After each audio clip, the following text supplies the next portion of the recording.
এবার আমরা ইন্দ্রজিতের যুদ্ধযাত্রার প্রস্তুতি বা যুদ্ধযাত্রার পর কি হলো সেই অংশ সম্পর্কে জানতে পারব।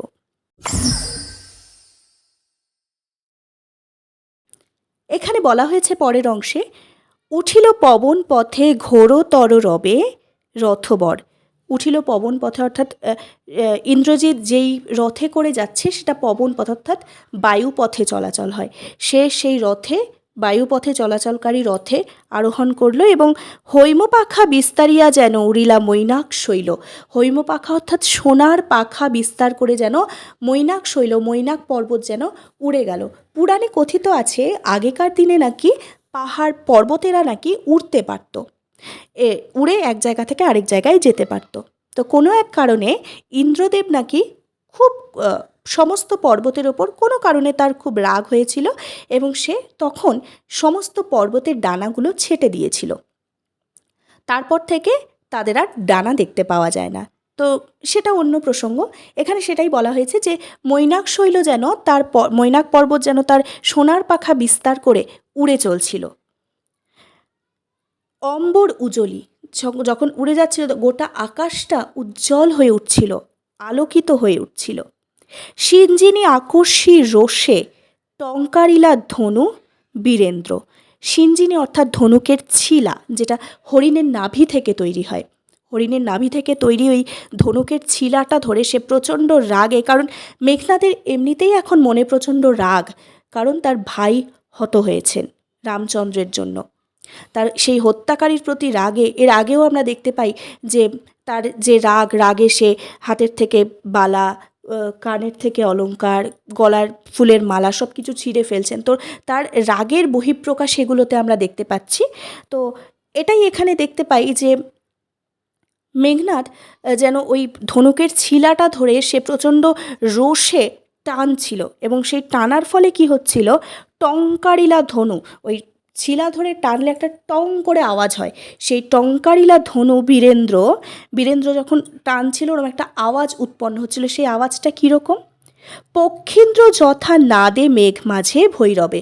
পক্ষীন্দ্র অর্থাৎ গরুর পাখি বা পাখিদের মধ্যে বড় শ্রেষ্ঠ পাখি।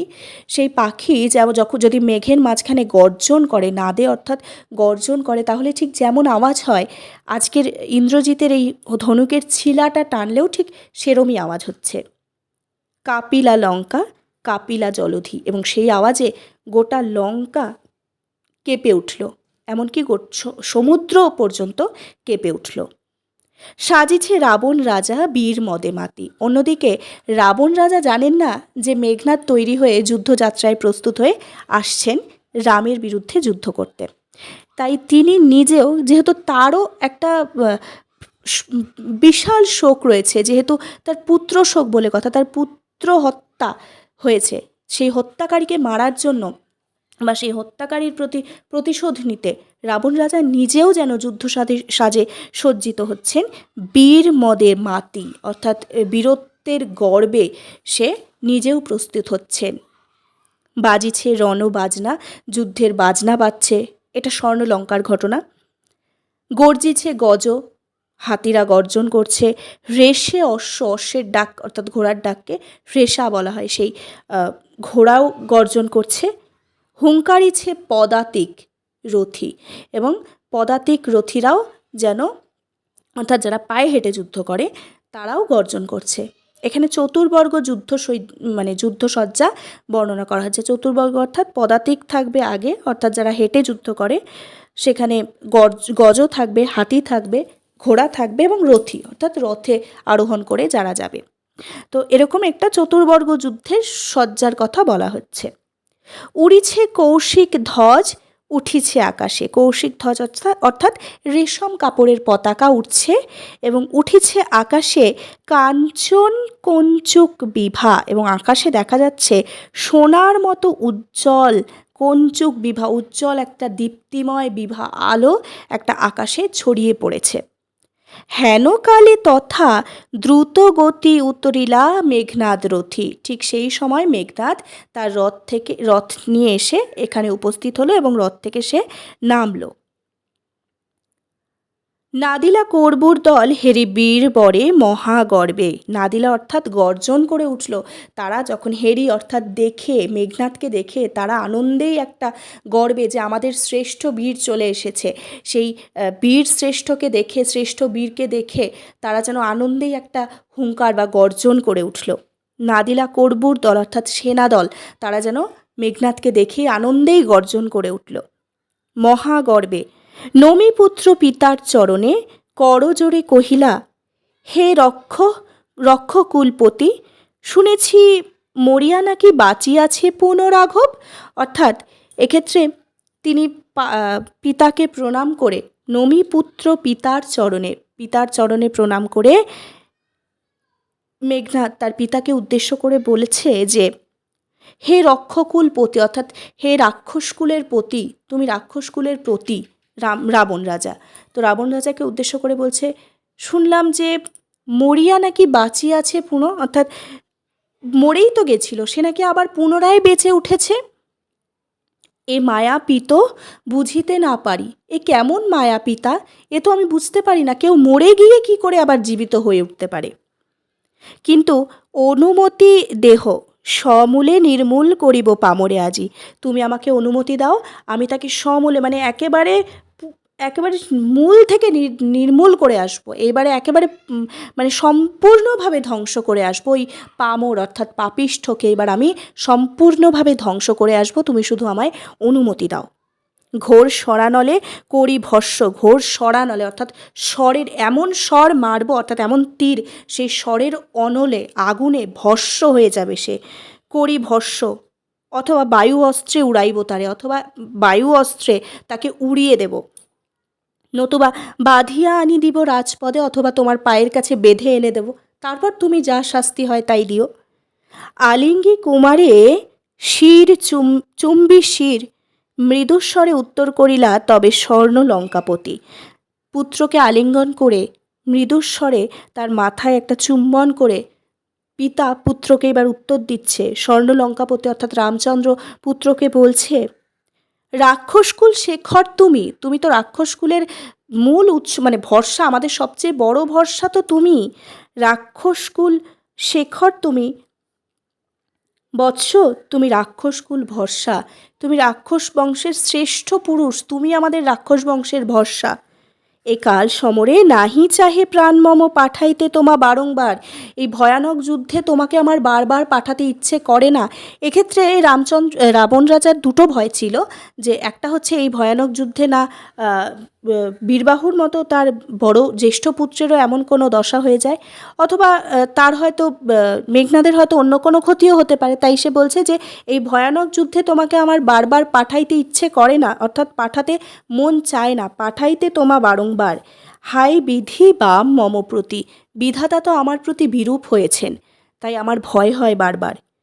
কে কবে শুনেছে পুত্র ভাসে শিলা জলে, কেউ কি কোনোদিনও শুনেছে যে শিলা জলে ভাসে? কে কবে শুনেছে লোক মরি পুনঃ বাঁচে? এই শিলা যেমন জলে ভাসাটা একটা অবিশ্বাস্য ঘটনা, ঠিক তেমনি কেউ মরে গিয়ে তার পুনরায় পুনর্জীবন লাভ করাটাও একটা অবিশ্বাস্য ঘটনা। তাই সে বলেছে, কেউ কবে এটাও কি শুনেছে যে কেউ মরে গিয়ে পুনরায় জীবিত হয়ে উঠেছে?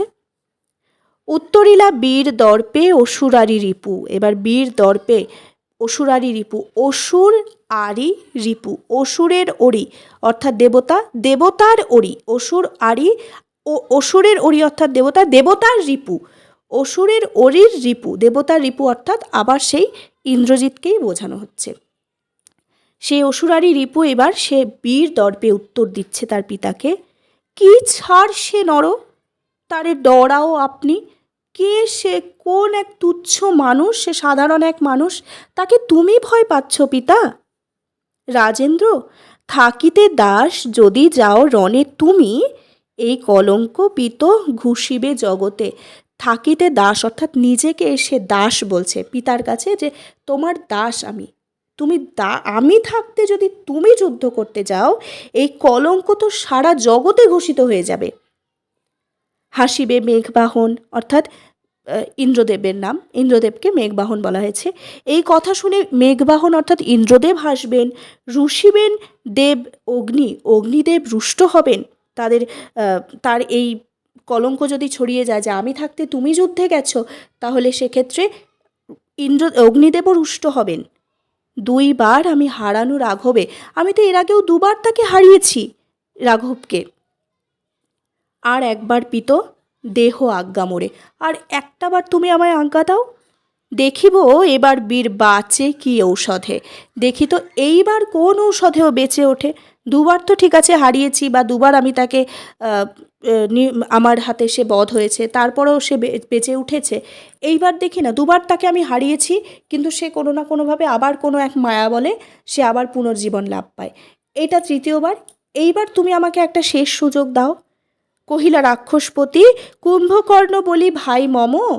তো সেই সময় রাক্ষসপতি অর্থাৎ রাবণ রাজা বলছেন যে কুম্ভকর্ণ বলি ভাই মম, আমার যে ভাই আছে কুম্ভকর্ণ, তাই আমি জাগানো অকালে ভয়ে। একবার কুম্ভকর্ণ তো 6 মাস ঘুমিয়ে থাকতো, একদিন জাগতো।